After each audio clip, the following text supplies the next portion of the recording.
Let me begin with the moment, because the moment is life writ small, and everything else is just space between it and its result. It was Tuesday morning in October, week 3 of my first job at Vance and Webb Consulting. The type of morning that before 10:47 a.m. had been utterly unremarkable.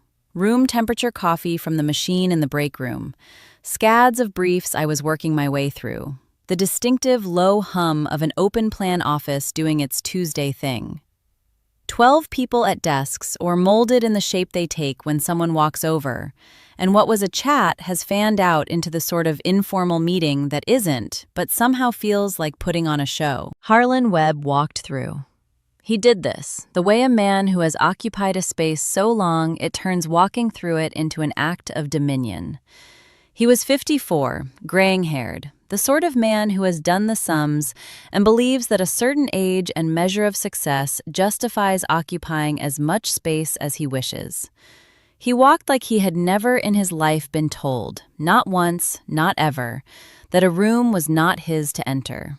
He stopped near my desk. I think this far into the show was deliberate. I have pondered that question for 2 years and would struggle to give a neat answer. He looked at me. The particular feed of assessment that guys like Harlan Webb have instinctive, up, down, a half second that takes stock and delivers judgment before the mouth opens. And then his mouth opened. "Girls like you," he said, half at the room, half at me, in a voice of a man observing something that amuses him mildly. "Don't go to work in offices like this." A beat. N-L-O-L. Not everyone. A few. The laugh of people who had lived long enough in that room to know laughing when Harlan found something funny was the easy way. The laugh grafted the sentence into something that could, when required, be identified as a joke. I looked at him. I held his eyes exactly as long as I needed to in order to indicate that, yes, I had heard everything he said, and no, I was not giving him the response he was looking for. And then I smiled. The smile of the woman who has spent enough time in rooms to know that the answer that costs you nothing, and them everything, is a smile they cannot read. I picked up the pad of paper on my desk. I wrote down his name. Like his full name, the date at which that happened, the time at which it all occurred, and then that sentence in inverted commas. The unique habit of someone who knows documentation from a story that you can tell, and a story that you can prove. He moved on. The room moved on. The morning continued. I remained at my desk, and I thought about the notepad, and I thought about a lot of things. How many years it had taken to sit in that chair. The particular cartography of what it costs a woman like me, who grew up how I grew up, to win a place in a room like that. And I pondered what I had written, and something settled inside me that was neither rage nor resignation. Something with a silent and sturdier build than either. Something that said, not yet, but eventually. I had no way of knowing on that Tuesday morning how drastically the term eventually was going to break every conceivable ledger in ways I could not begin to fathom. Let me take you back. Not to the Tuesday. We'll come back to it, I swear, every inch of it. To rewind you back to where I really began, and the price it took for me to be able to sit in that chair. So when I tell you what happened to that chair, its significance is clear. My mother Carol broke and raising me in a 2-bedroom apartment and all the mathematics that come with running a household on one income, and the discipline of someone who had decided long before I was cognizant of such things that discipline is something she could give me without money. My mom was a medical transcriptionist, meticulous, shy as the day was long, very good at a job that most people do not even know exists until it is not done. Like, she literally sat at a desk at the corner of an unfinished living room, headphones on, clicking away with the keyboard, and that brought in enough money for our lives to not topple over, but never quite enough to feel stable while shooting. I was motivated to excel because excellence was the only coin that I possessed. Not in the way of people who do work for applause, but in the way of people who know a error-free transcript is better than any other, that good work begets good work anyhow, And the gap between you and where you are trying to get to can only ever come together one measured piece at a time. I learned it from watching my mother do it, every day, without complaint, at a desk in the corner of a room that was also the living room. I went to a partially funded state college for business. I had the kind of grades that get you into the door, but not on a golden handshake at all. By then, I had discovered that what you got through, and inside, once there, it was all about showing your stuff. I spent 3 years at a smaller company, refining the exact skills that large consultants rewarded: analysis, synthesis, turning complexity into an actionable recommendation for management. I built a record. Slowly, I made a name for myself, precisely the way my mom had done with hers. One right goddamn thing at a time. At that point, I applied to Vance & Webb. I want to be upfront about what Vance & Webb has meant for me, because it lays a foundation for everything that follows. It was the best firm in my industry, not area, not a narrow band, literally the best, with all of clients and work and level of thinking that I had been shooting for 6 years. I can tell you that an interview at the place was not guaranteed. An offer was not a foregone conclusion. I prepared for both as I had prepared for everything that mattered, fully, concretely, and without letting myself entertain what it would mean if it went wrong. It worked out. The offer came one Friday afternoon, and I sat in my car in the parking lot of the grocery store where I took the call, and I allowed it to wash over me for about 90 seconds. That concrete, atmospheric sensation of a thing you have pursued madly through years, suddenly arriving. And then I drove home, and I called my mother, and her inhaling into the phone was a sound that I have stored away somewhere inside my soul since. The sound of what a woman who had spent its whole life behind stool in the corner of a sitting room felt learning its thing counted. Monday morning, the building, the badge, the elevator, the open plan floor, my desk. A room, the way I had pictured it from everything I worked for. Harlan Webb made it 3 weeks later. Before I can even begin to write about Harlan, you need to know about Vance & Webb, because knowing the company is what allows you to understand him, and understanding both of them together is what makes the rest of everything that follows possible. 22 years ago, the company was founded by 2 men, Thomas Vance and Harlan Webb. On the door was an alphabetical name, though, as I would one day learn, that too reflected the natural order of things. Thomas first, Harlan second. Thomas had always been the idealist, the one with both the initial idea and the initial customer. He who had witnessed an omission in existing product delivery that resulted in firming up estate management. Harlan was the operator, the person who took that vision and made it a structure, who built out processes and teams and revenue model. When the circumstances had been ideal, they had indeed formed a coalescent pair, one of those marriages of sound isolation that creates something neither could build without the other. Thomas Vance passed away 3 years prior to my being there. Illness shocks, human too rapid, as they sometimes are. He had been 61. His obituaries painted him as a builder who, for 20 years, had demonstrated that expertise was worth paying for, and also a man who believed in the importance of mentorship. Under Harlan's sole day-to-day operations, the firm had a board consisting of Thomas estate representatives and 2 independent members. I understood the history of the firm like you understand the history of a city into which you have been conditioned.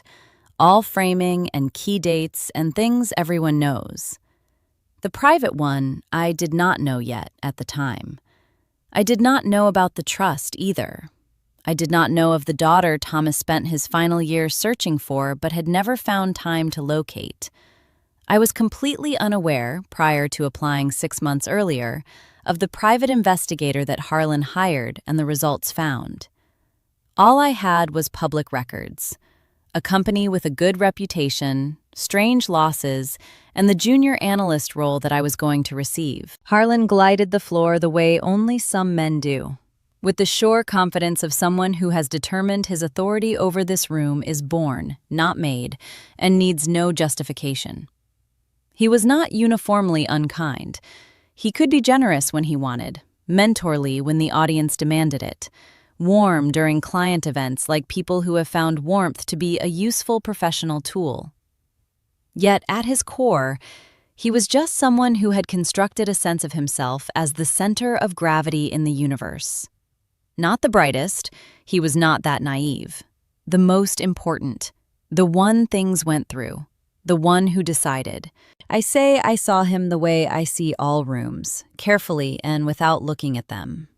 I felt the room shift when he stepped inside, the way conversations changed register, how they laughed a bit too quickly at the things he said. I observed whom he talked to and whom he walked past, and within a couple weeks, I saw how the people he walked past were first-year women, and the people he talked with were more senior men. I filed all of it. I built the picture. And then, in the third week, he stopped at my desk. I have told you what he said. I will describe for you what it did, not to me then, because in that moment, I have already covered the smile and the book and the settling. What I want you to know is what it did with the room. 12 people in that room. Later, I counted, the way you count after something terrible. It does not matter how many. But in that act of counting, a road from ambient to concrete, a process through which something comes definitively into focus. 12 people heard the sentence. Some of them laughed. Some did the social averaging that people do as they sit in a room in front of someone whose future prospects could be determined, to an extent, by how good they are at this type of laughter, or whether they are forced uncomfortably into refusing to laugh. 3 persons, I marked them, I recall them, did not laugh. Not far from me, Priya, 2 desks over, sat stock still in the peculiar way of someone who has taken a blow on behalf of another and deciding what to do with it. That afternoon, she found me in the break room. She poured unwanted coffee and said flatly, "He does that." A pause. To women, new ones, to see if they'll stay. "A test," I said. "He'd say he's managing fit," said her. "Same thing." I thought about that. A test. It meant he was listening to how I reacted, which meant, in that moment, more than I realized the response because a bigger deal. And I had smiled and jotted down his name, which was, if you asked me to think about it, not probably the answer he'd wanted. He had looked for flinching or brightness or the laugh of a person making himself bigger, wider, someone trying to fit in, or the early submission of knowledge that the sentence was designed to engender. The smile that didn't move, the hand reaching for a notepad, he hadn't seen that coming. "You have been here for how many time?" I asked Priya. 4 years, she said. "And you stayed." I stayed, she said in a tone which suggested, this is not going to be litigated in some break room over sandwiches. "Because it is worth it, and leaving would have been to give him what he wants." She picked up her coffee. Stay or don't stay. However, if you stay in that relationship, then do it on purpose. Never let this be the thing that happens to you. I stayed on purpose. I want that on the record. And the attention I was starting to pay was a different kind. Not only to Harlan, to the company, the clients, the revenue structure, the ownership filings the firm has made publicly, the board composition, the name on the door, 2 names, and one of them deceased, and precisely, well, what that meant for who owned what. Those months that came after were the months I made the second record, the version running underneath the pro one, the one nobody knew about. The professional record really wasn't an issue. I was competent, which the review process insisted was a necessary, if not always sufficient, condition for promotion. And in my 6 months there, I had built up an internal reputation based on work so good that it didn't need Harlan Porter's support because it couldn't be chalked up to anything he had done. The work spoke. I let it. The second record was different. It was the journal of somebody who had chosen to grasp a place wholly before choosing to do something about it. I read every public filing. I put together the ownership structure, which took longer than expected because there was no clear, simple chain of entities. And where it got complicated in this case, as always, is where things mattered most. Thomas Vance's share of the company had not, I think I had assumed from the outside, transferred seamlessly at his death. His estate was still being dealt with. Most of his stake was in a trust controlled at the time by the lawyers for the estate, with its fate unclear pending what filings described more obliquely as identification of lawful beneficiary. A designated beneficiary, not named, pending identification. I noted that. I filed it. I did not yet know the meaning of that, but I noted it, and I took the DNA test, not because of the filing. Not at that point. Not yet. I mean, I took this because my mother had a scare. Minor, but heralded pure panic follow the presentation of concept. I had always suspected my dad was someone my mother didn't discuss. The same door closed to me since birth. The same courteous change of subject when it came up. 29 years old, with 29 years of sending that door to none of my business, and now a health scare had me wondering what filing I should place that one under. I ordered the kit. I mailed it. For 3 weeks, I put it to the back of my mind with 40 hours of client work and a presentation hanging over me.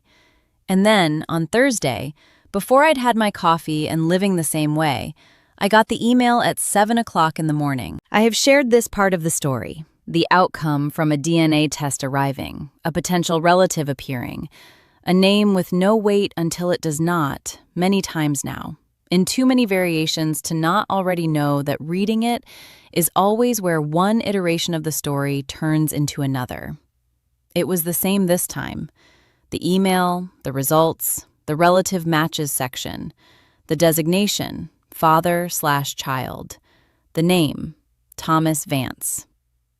I sat at my kitchen table with my coffee cooling, staring at the name. Not because I couldn't see it. I could see it as plainly as you recognize something that has been out of the corner of your eye for months, and all of a sudden, without warning, what's only partially there is now in front. Thomas Vance.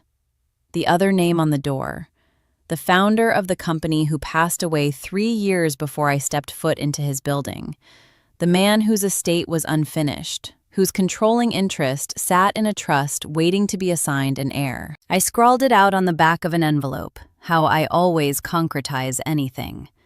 I pressed the pen hard. Thomas Vance. Then I opened a browser and I typed the name, again because there was another version of this where it wasn't even the same Thomas Vance at all, and I was in a spiral over a teleological coincidence that had nothing to do with me, and I was someone who checked before feeling. This was not another Thomas Vance.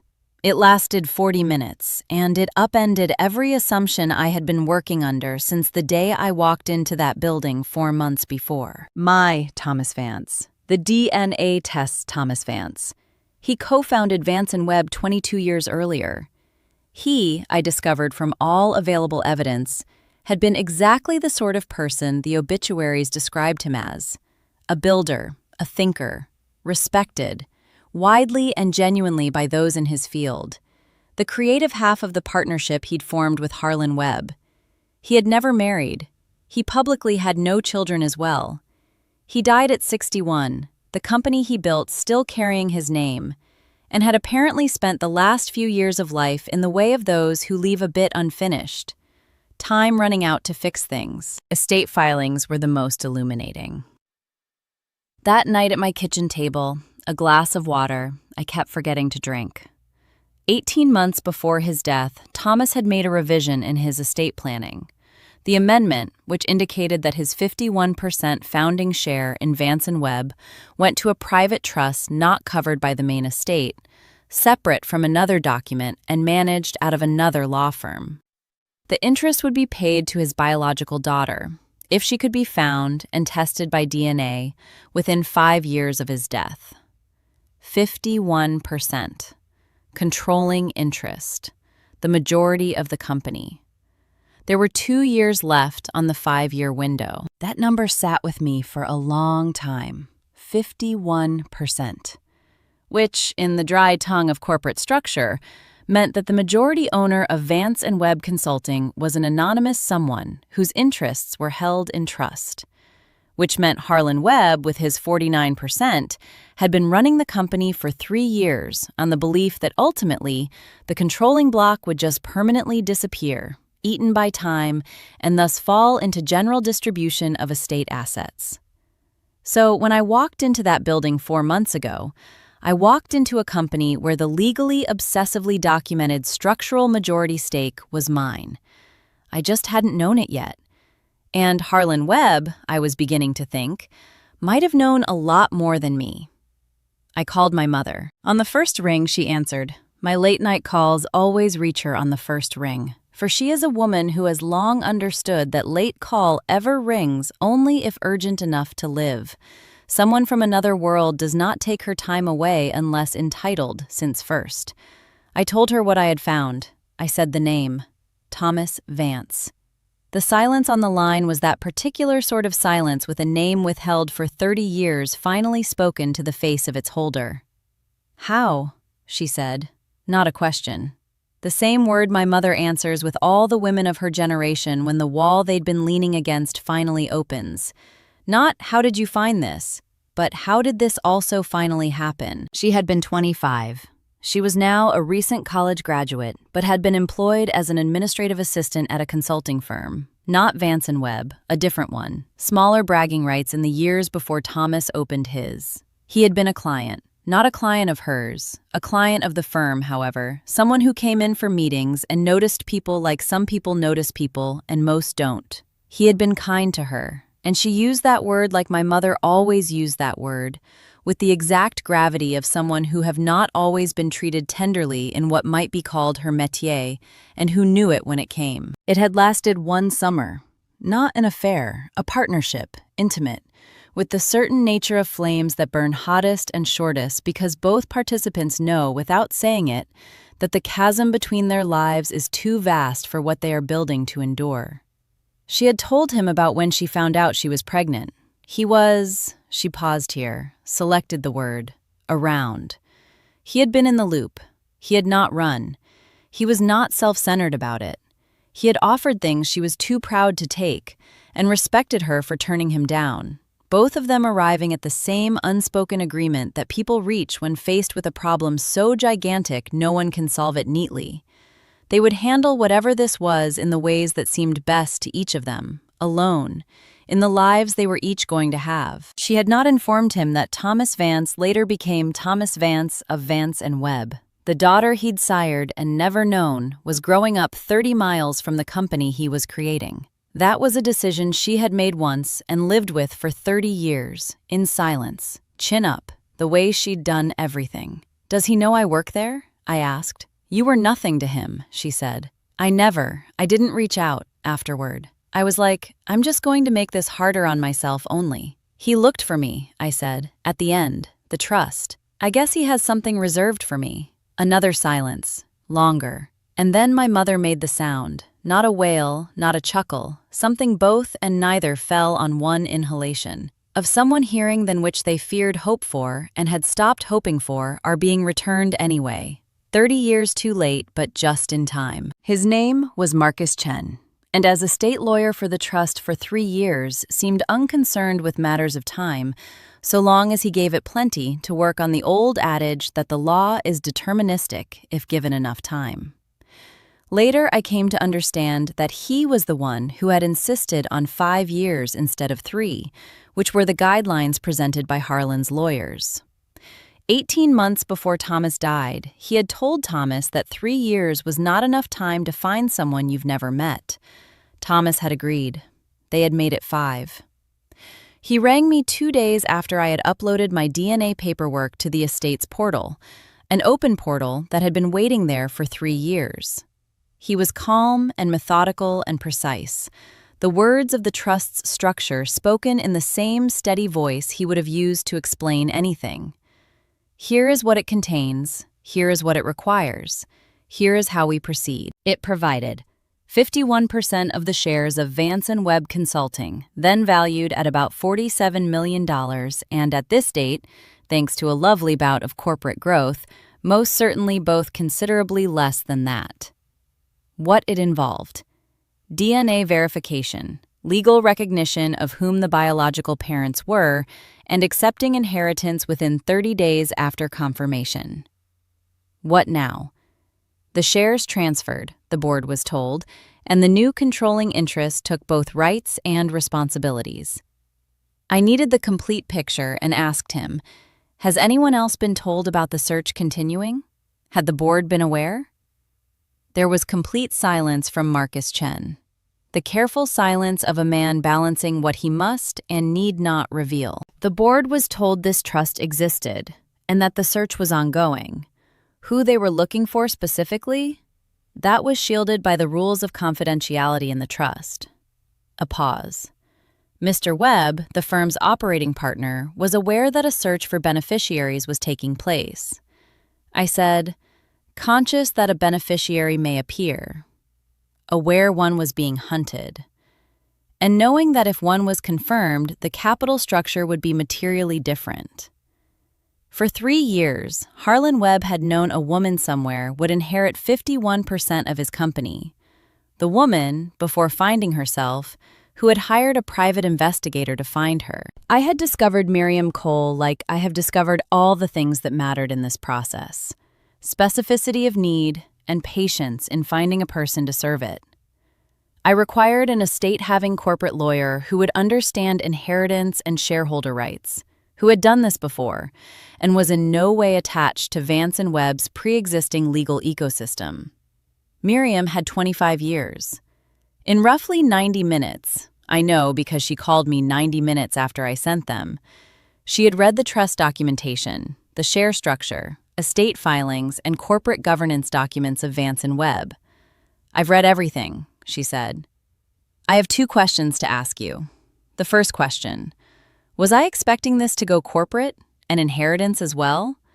Because once the shares transferred, I would not merely be getting a pile of cash. I would be the controlling shareholder of an operating company, with all the rights and responsibilities that entailed. Was I prepared for that? I said yes. That company I worked in for 5 months. I knew its clients, its revenue model, the people that worked there, its inadequacies. I knew its operating partner. I was, I said, as prepared for this as anyone could ever be. The second question. Did I have to wonder if Harlan Webb had known who the hell I was when he brought me on? I told her what Priya didn't told me, that Harlan used to check if a new woman would stay or run away. I told her the sentence and notepad. I told her everything about the estate filing and how he had mentioned looking for a private investigator. And I told her the thing that had been rattling around in the back of my head since forming it, the hiring confound. I had been applying to Vance and Webb 6 months after the investigator was hired privately. This was 2 weeks after I had applied at a firm that generally took 8 weeks to get back for interviews, or otherwise I was given, from day one, a seat on the floor Harlan Webb walked through each morning. For a moment, she was silent. The sentence, she said, the one he stated to the front of the room. Do you have it documented? I said it was dated and timed in my own handwriting on a notepad with 12 witnesses. She said, good, keep that. The report from the private investigator emerged during the discovery process Miriam had begun, a legal procedure in which one party seeks disclosure of certain documents from another and, since communications regarding the search for beneficiaries are mandated to be disclosed in the trust, many parties have no way out when they are requested. The report had been commissioned directly by Harlan Webb himself and not by the estate. That was why it had taken Miriam's request to surface it, as he himself had paid for it out of accounts in his own name. The report was 8 pages. I read it in Miriam's office on a Tuesday afternoon, the same day as the sentence, which I didn't think much of but took note of nonetheless. The report had been prepared by a private investigator named David Park, who did corporate air searches, and it was written in the flat tone of professional surveillance, recording how he researched and found I was the highest probability of being Thomas Vance's biological daughter. He had come across my mother first, the tie that binds her to Thomas, 29-year-old records that place them in the right sort of proximity within shared fields at just the perfect time. He found me because of her, My name, how old I am, where I've worked.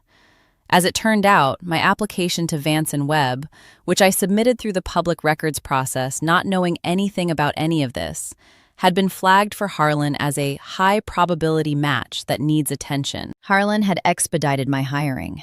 He had me on the floor. What he said on the third week was just to see what I will do with it. The last thing the report recommends, in the flat language of a professional with his report and no commentary, subject has features inappropriate for self-initiated flight. Recommend continued observation. Remember, if confirmed via separate litigative avenues through DNA imprint verification. Continued observation. 5 months he had monitored me. Every morning walkthrough, each line rigged to provoke a response. Every meeting adjusted for ease of sending me packing before my DNA emerged, or prepping him with notice if it did. He had feared me from the very day I entered. He had just said it in the only way a man like Harlan Webb actually could, which is with disdain. I put the report down. I looked at Miriam. I thought about the notepad, specifically the name I recorded in my own hand at a particular date and time, about those 12 people in that room, about Priya going still. All he tested me on was whether I'd quit, I said. Yes, Miriam said. He was scared that if I stuck around, I'd know eventually. Yes. He was right, I said. It was a Thursday, 2 weeks shy of the board meeting when Eleanor Vance called me. I had never contacted her. She learned of me via Marcus Chen, who told Thomas Vance, the estate representative for the late board member, that the beneficiary was identified and appurtenant. Eleanor was his younger sister, 64 years old, a retired academic who had been on the Vance and Webb board since Thomas's death in that very specific role of someone who is there to make sure a dead man's interests are safe for when the right person comes along to take care of them themselves.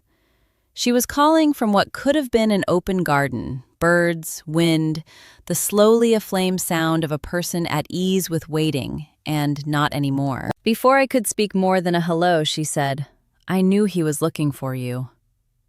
Last year, he said to me, he knew there was a daughter. He had no idea where you were. You are taught on data till October 2023. He told me, after I am gone, see to it that the trust was protected. A pause. For the past 3 years, I've sat on that board as Harlan has run the company, under the assumption that a search would ultimately result in failure. He has been behaving like it's already his whole thing. It is not entirely his. I said I knew. Thomas spoke of you, not by name. He didn't know your name. But the idea of, with a hopefulness that I'm pretty certain in his heart. He felt no right to, considering the decisions he'd made. He was not a perfect man. Decisions that a braver man might have taken differently. Though he has, at the end, endeavored to do right. That trust was the right thing. I said I understood. She said, he would have liked to know you. I want you to know that. Not as a comfort, as a fact. It would have suited him down to the ground. I thanked her. The next hour was spent talking about the company, the board, and the transition. She was bright and smart and right, and by the end of the phone call, I could see why Thomas had depended on her to keep it together for 3 years. She had held it. She had kept the seat warm. It was time for me to take a seat in it. We had another week in the office to prepare ahead of board week. I went in every day. I got the work done because I am a human being doing the work, no matter what, or not, was happening in the chore of doing, and I had to do it, so I did. I analyzed briefs, I prepared presentations, I showed up to the meetings I was scheduled to and did what I was there to do. And I watched Harlan. Not the way I had been watching him, not the methodical, incremental watch of someone you were compiling a profile on. A different watch. The timepiece of the person who has everything they need and is simply there in the room fully for the last time it will ever be that way. He was himself. The thing I need you to understand about that last week. He was all. completely himself. The walkthroughs of the morning, sentences that were more statement and question, the room shifting when he walked in. He had no idea. That notice for a board meeting was in his agenda for Thursday, and the agenda characterized, in communication from Marcus Chen, as an update on trust resolution, the type of corporate speak language used when stakeholders are going to talk about something substantial, but not telegraph what it is. That Wednesday, Priya found me in the break room, the same way she always did, pouring coffee she didn't want. She stared at me in that now familiar way, the one that's been directed me since month 2. The look of someone who's been observing a fellow human and is aware something has shifted, but hasn't got the words yet. "You seem different," she said. "I am different," I said. She stared on a moment. "Good different or bad different?" I thought about that, about the notepad. Thomas Vance's trust and Eleanor's garden and Miriam's office and the private investigator's report. That 51% sitting in a trust with my name on it. All of the shit that was going to hit the fan in approximately 36 hours. About Priya, who had intentionally stuck around and had asked me to stay on purpose, and who really, all along, discreetly the first in that building to address me as a person instead of a category. "Good different," I said. "Very good different." She nodded. She took her coffee. At the door, she turned back. "Whatever it is, I hope it's what it looks like from here," she said. It was. That was exactly right, and then some. So let me tell you what it was like to step into that building Thursday morning. Not the meeting minutes, the walk-in. There is a certain physical sensation of entering the place that you have literally walked through the same way day in, day out, for 5 months. And now you walk into it differently. And the difference is corporeal before intellectualized. I was attempting to walk in the main entrance, the front door, public door. Anyone could come through that damn door. I had been badging in with the plastic employee badge that lived in my bag, one that carried my name and job title, a tiny document of what I was, or rather, what I was allowed to be, this being why I could enter the building. I took the elevator to my floor, walked through the space to my desk, and continued doing my work. In that geography of a person designated a place and confined to it. I had taken the elevator to the executive floor that was Thursday, the one with the boardroom. I had only been to that floor once previously for an all-staff meeting in my first month. I did not have an excusably regular reason to be there. I no longer required an ordinary excuse. Miriam waited downstairs in the lobby. Marcus Chen was already inside. Eleanor had flown in. She was in there when I opened the boardroom door, at the table with the kind of poise one adopts having waited 3 years for this to occur, and not going to let it materialize anything but what it is. The board filed in. A baker's dozen. 7 members. Harlan came last. He walked in the way he entered every room, a walk that announced dominance over all things living and power to control them. And when he saw me seated in it, paused over the threshold for half a second. Not at the end of the table, at least not in a chair along with the wall, at the table, and at the same position that Marcus Chen had planned as the post for the majority shareholder in his seating chart. The way a face looks when a fact that it has kept shuffled underneath the surface of 3 years of its existence comes into the room and sits down with you. Marcus Chen led the meeting. Marcus presented the documentation. Diligent and thorough, how he was with everything. The DNA result, the trust structure, the legal confirmation, effective date of share transfer. The board listened. Eleanor played it dreamily as though she was already ahead of the story and listening to one colorful tale after another, biding her time in case anyone needed more details. Then Harlan was on the far side of the table, and his face traveled across things. I thought about what I was wanting from that moment. If it was fear I wanted to instill in him, or shame, or simply to see him humbled and diminished, literally. If I wanted to see that certainty melt away. 2 years before, I had put his name on a notepad and waited. And here we were, and I had 40 minutes watching Marcus Chen to engage, feel what it was like. What I detected when Marcus was done was something I had not expected at all. Lucidity. Not victory. Victory is noisier than this. Not relief. Relief suggests an easing of a fear, and I had moved past that long ago. Just clarity. The unmistakable, whispering clarity of the thing you saw coming for miles, arriving just as it always had to, and finding everything where it belonged. Marcus had finished and looked toward me. It was my turn. I said, I want to be clear with everyone in the room about what this means and what it doesn't mean. It means that the share structure is a reflection of what Thomas Vance set out to build when he built this company. It implies the work he did, the clients, the reputation, the value, had a principal owner all along, and that owner is present. I paused. Instant access, what at dawn sent for disruption. This whom the people, the analysts, the managers, the client teams in this company have built together. That doesn't change. I looked at Harlan. He was looking at the table. Mr. Webb, I said, at the end of week 3, you said to me, 12 people on a Tuesday morning. You told me that girls like me don't finish in places like this office. He did not look up. The first part was right, I told him. A girls like me, 02. Girls like me don't end up in offices like this. We build them, or we inherit them, or, in my case, both. The room was quiet, and Eleanor, at the far end of the table, said something almost too small to be sound. Not a laugh, something more intimate than that. The voice of a woman who spent 3 years waiting to be in a room where the right thing actually occurred.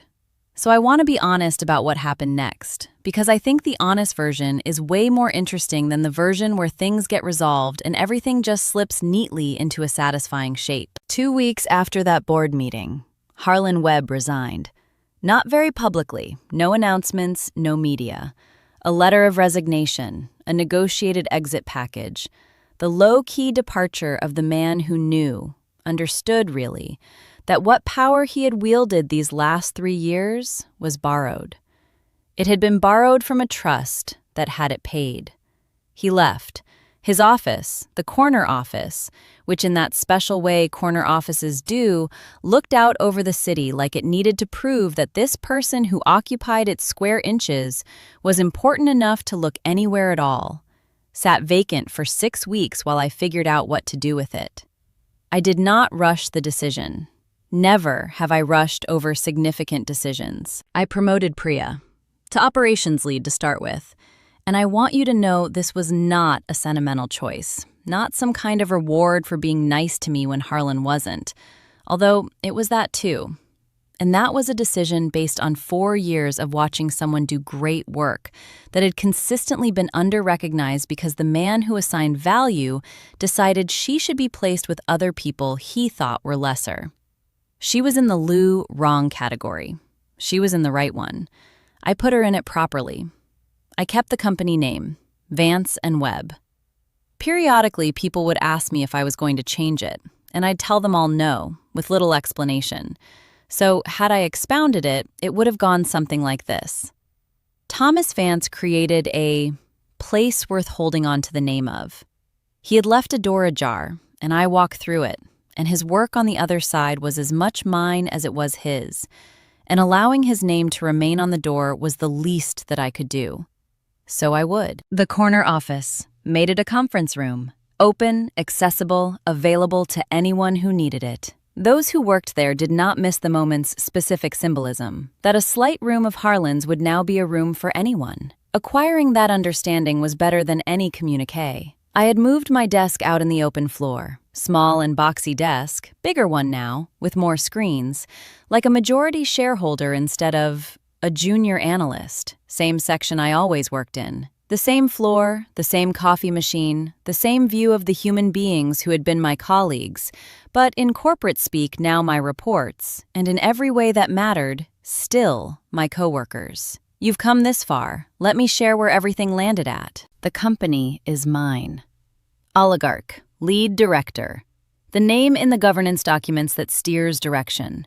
I'm learning, every day, and at this very moment specifically, about the difference between being responsible for an institution versus contributing to one. The gap is wider than I thought it would be, and perhaps more stimulating than I expected. I'm lucky enough to be surrounded by good people, including Eleanor, who calls from her garden once a week with just the right balance of sage advice and impatience that I've come to recognize as love. My mother retired. This is not optional. I mean that with love. I mean that fully. For 30 years, she had manned a desk in the corner of a living room, and now she was calling it quits. The financial piece was straightforward. The tougher sell was persuading a woman who had constructed her whole sense of herself around the discipline of labor that pause didn't mean stop, nor did it equate to meaninglessness. That took longer. We got there. She has a garden now. She pays it the same meticulous attention she gave to everything else. Who is Thomas Vance? I sat at my office for a long time with Thomas Vance's portrait. There is one, a photograph, from the very start of the company. Not the corner office, my office, small, practical, one window on the courtyard rather than city. I taped the picture to the wall above my desk so that when I looked up and away from my monitor, I would see it. Not because I've figured out how to mourn a father I never met. I have not. That is a much bigger and personal project to work on, in the time belonging to me rather than lived for my company. But because he built something. He left a door open. He made a failed effort to do the right thing at the end, too late and imperfectly and in the only way open to him. But it did work in the end. The pad of paper is in my desk drawer. That letter with his name on it, Harlan Webb, dated, timed, the sentence in quotation marks. I have not thrown it away. Not as a trophy. I have no need for a trophy. As a record. It is my record of the moment I chose to remain intentional and write things down and allow the truth to proceed at its own rhythm. It moved. It arrived. Here we are. DNA doesn't lie. It gave me a name, my own father's name, on a result I took after worrying about health, in the company I had walked into after working my whole life to unlock the door.